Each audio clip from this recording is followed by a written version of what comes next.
ওসমান হাদিকে খুন করেছে কারা? ওসমান হাদিকে খুন করেছে সে বিপদগামী তরুণ। মাসপিকা বাংলাদেশের প্রশাসন কি করছে? বাংলাদেশের প্রশাসন ওসমান হাদির খুনিকে এখনো ধরতে পারেনি। 24 ঘন্টার মধ্যে সেই ওসমান হাদির খুনি প্রশাসনকে বৃদ্ধা আঙ্গুল দেখিয়ে দেশ থেকে পালিয়ে গেছে। মাসপিকার এই প্রশাসন এখনো বসে আছে। মাসপিকার ওসমান হাদি একজন প্রার্থী। মাসপিকার আমরা বলতে চাচ্ছি যে যেখানে প্রার্থীর কোনো নিরাপত্তা নেই সেখানে একজন সাধারণ জনগণ, এই গ্রাম বাংলার জনগণের নিরাপত্তা কোথায়?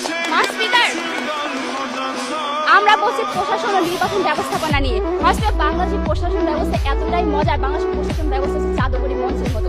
এখানে ভোটাররা না গেলেও ভোট আগে একলাই চলে যায়। মাসপিকার বাংলাদেশের নির্বাচনের ব্যবস্থা নাই, কবর থেকে উঠে মানুষ এসে ভোট দিয়ে যায়। এই নির্বাচনের ব্যবস্থা নাই, এখানে কোনো নির্বাচন হয় না। মাসপিকার গত 15 বছর ধরে আমরা প্রহসনমূলক নির্বাচন দেখেছি, আমরা রসিকতা নির্বাচন দেখেছি। তারা বলে গেলেন 14 সালে বিনা ভোটে নির্বাচনের কথা, 18 সালে রাতের নির্বাচনের কথা, 24 দামি নির্বাচনের কথা। মাসপিকার এই দায়ভার কার? এই দায়ভার হচ্ছে প্রশাসন ও নির্বাচন ব্যবস্থাপনা। মাসপিকার এই যখন দেশের নির্বাচন ব্যবস্থাপনা এবং প্রশাসন, তখন 4 কোটি তরুণ কেন 40 কোটি তরুণও এই দেশের কোনো উন্নয়ন করতে পারবে না। মাসপিকার আজকে সরকারি দল এই 4 কোটি তরুণদের জয়গান নিয়ে যাচ্ছে।